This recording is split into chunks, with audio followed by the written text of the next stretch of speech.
Baji lalu bertanya pada Naku tentang keberadaan Supriya, Kala tersenyum penuh riang dengan kemenangan. Baji memaksa Naku bicara tapi Naku hanya diam dan menatap Duta. Ibu Supriya giliran bertanya pada Naku, di mana anakku Mehong? Cepat bicara. Naku masih tetap bungkam dan menunduk. Duta pun berjalan dengan marah mendatangi Naku dan bertanya di mana Supriya, jangan bilang yang tidak-tidak. Naku terus menangis dan hanya berkata, Supriya tidak akan pernah kembali lagi. Dia meninggalkanmu untuk selama-lamanya. Semua orang pun terkejut mendengarnya. Baji menegur perkataan Naku dan Naku menceritakan apa yang telah terjadi. Duta pun berkata pada Naku bahwa jika ini hanya leluconnya maka dia akan membakarnya sampai tutung. Lalu datang orang-orang yang membawa tandu jasad Supriya palsu. Duta berlutut di samping jasad Supriya, wanita tua yang pernah memaki Duta muncul dan tertawa bahagia. Dia pun berkata bahwa Duta pantas menerimanya sebagai karma atau balasan. Baji menyeretnya untuk pergi. Baadi menenangkan Naku dan membawanya ke tepi lalu bertanya dengan pelan-pelan. Naku mengatakan sesuatu yang ia ketahui. Duta membuka penutup jasad Supriya dan menangisinya. Wajah jasad itu terbakar abis hingga tidak bisa dikenali. Naku bergerak menghampirinya. Kala dan saudara-saudaranya mendekati Duta dan pura-pura bersimpati sambil menangis buaya darat. Baji lalu mendapat telepon dari seseorang dan beranjak pergi. Duta menatapnya lalu berjalan mendekati Baji. Baji mengatakan bahwa inspektur memberitahu kalau itu bukan kecelakaan tapi seseorang dengan sengaja meletakkan bom di dalam mobil dan ini berarti ada yang sengaja melenyapkan Supriya. Orang tua Supriya semakin menangis histeris mendengarnya. Duta sendiri terlihat diliputi amarah yang memuncak. Baji terus berbicara pada Duta. Ayah Supriya mengatakan bahwa dia tidak percaya dengan semua ini. Duta pun melipat tangan dan meminta maaf pada orang tua Supriya. Duta kemudian melipat tangannya dan berbicara pada Baji agar menemukan pelaku yang telah menyerang rumahnya. Baji berjanji akan menyeret pelakunya tapi dia meminta Duta untuk tidak memohon padanya. Kala terlihat cemas dan berpikir gawat jika semuanya terbongkar. Baji bergerak bersama para pengawal untuk mencari pelakunya. Duta berjalan dengan mata merah dan tak ada sesuatu yang dapat menghentikannya. Mereka menuju tempat terjadinya peledakan. Para pengawal mulai bertanya pada orang di sekitar. Duta ke kamarnya dan teringat ucapan wanita tua tadi. Sahib merasa terpukul dan Kala mencoba menenangkannya dan bersabar. Duta di dalam kamarnya terpukul dan bercampur marah, sementara keluarga menangis pecah dan membawa keluarga Supriya untuk menenangkannya. Raffi dan Supriya dalam perjalanan Indehoy dan berbicara, mereka lalu berhenti di suatu tempat dan menuju taman dengan bahagia sementara Kala dan adik-adiknya membahas apa yang sudah terjadi. Mereka takut Duta akan menemukan Supriya.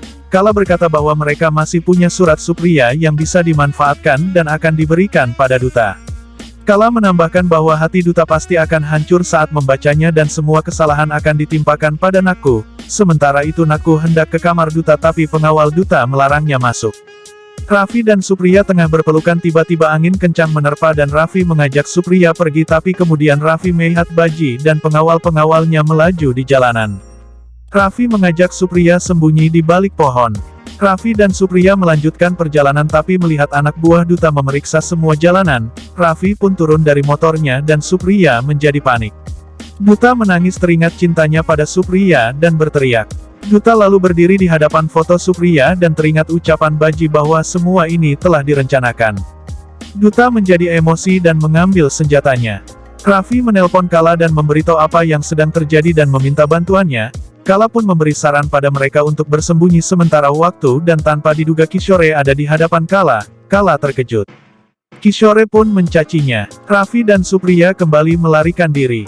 Kala dan adik-adiknya mendatangi ibu mereka yang tengah berdoa di kamar. Kala berbicara dengannya.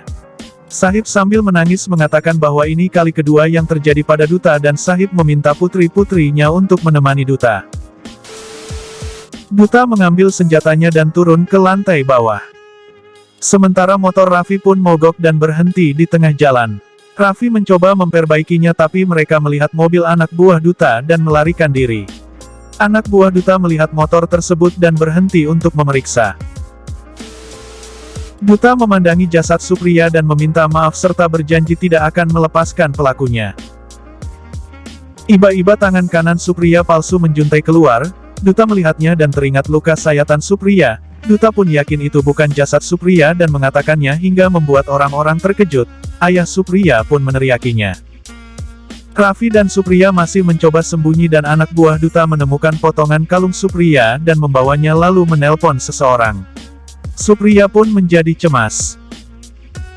Duta berdiri dan tiba-tiba Baji datang. Duta berteriak memanggil Naku. Naku pun maju. Duta menghampirinya dan menyuruhnya mengingat apa yang sudah terjadi. Naku menjawab bahwa dirinya turun dari mobil untuk mencari air kelapa dan tiba-tiba ledakannya terjadi.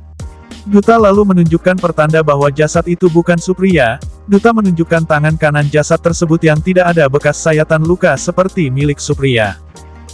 Anak buah Duta mencoba mencari jejak Raffi dan Supriya. Raffi dan Supriya berlari ke tengah hutan. Anak buah Duta menemukan potongan kalung yang lain. Raffi dan Supriya bersembunyi di tepi sungai. Anak buah Duta melihatnya dan mereka menyekap keduanya lalu membawanya. Baji mendapat telepon dari seseorang yang membuat Kala tanda tanya. Usai menutup telepon, Duta mendekat pada Baji dan Baji menjelaskan bahwa anak buah mereka telah menangkap Raffi dan Supriya. Mereka juga menelpon desa Supriya dan mengetahui kisah cinta antara Raffi dan Supriya. Semua orang terkejut mendengarnya. Duta pun menghancurkan semua barang yang ada di dekatnya. Ayah Supriya meminta maaf pada Duta dan berkata bahwa dirinya tidak mengetahui Raffi akan berbuat seperti ini. Duta pun meneriakinya dan berkata tidak akan pernah memaafkannya. Duta kemudian beranjak pergi diikuti oleh Baji. Ayah Supriya meminta maaf pada Sahib dan memintanya untuk menghentikan Duta. Sahib pun menegurnya berkenaan dengan penipuan yang dilakukan Supriya. Kishore pun bertanya pada Kala apa yang diinginkannya. Kala hanya mengingatkan Kishore ancamannya lagi mengenai Anai. Kala di kamar bersama adik-adiknya membahas yang terjadi dan berkata bahwa dirinya melakukan semua ini karena tidak ingin Duta mencintai siapapun juga. Sementara Supriya dan Raffi tangannya diikat pada sebuah pohon, Duta dalam perjalanan menuju ke sana. Saat anak buah Duta hendak menghabisinya, seseorang menghentikannya. Para anak buah itu memberi hormat pada lelaki misterius tersebut. Lelaki bertutupkan selimut itu menodongkan senjata ke kepala Raffi. Supriya berteriak menghentikannya tapi tiba-tiba lelaki misterius tadi menembaki anak buah Duta. Raffi dan Supriya pun terkejut. Lelaki tadi menghunus pisaunya dan melemparnya ke pohon beserta selembar surat, lalu dia melempar 2 ikat uang pada Raffi dan bergerak pergi setelah melepas ikatan tangan Supriya dengan menembakkan senjatanya. Supriya segera melepas ikatannya dan melepas ikatan tangan Raffi. Baji sendiri dalam perjalanan. Duta melihat motor Raffi di tepi jalan. Duta lalu turun dari mobil dan menendang motor tersebut. Kemudian Duta bergerak mencari ke dalam hutan. Raffi membaca surat tadi kemudian kabur bersama Supriya berbekal uang pemberian lelaki misterius tadi.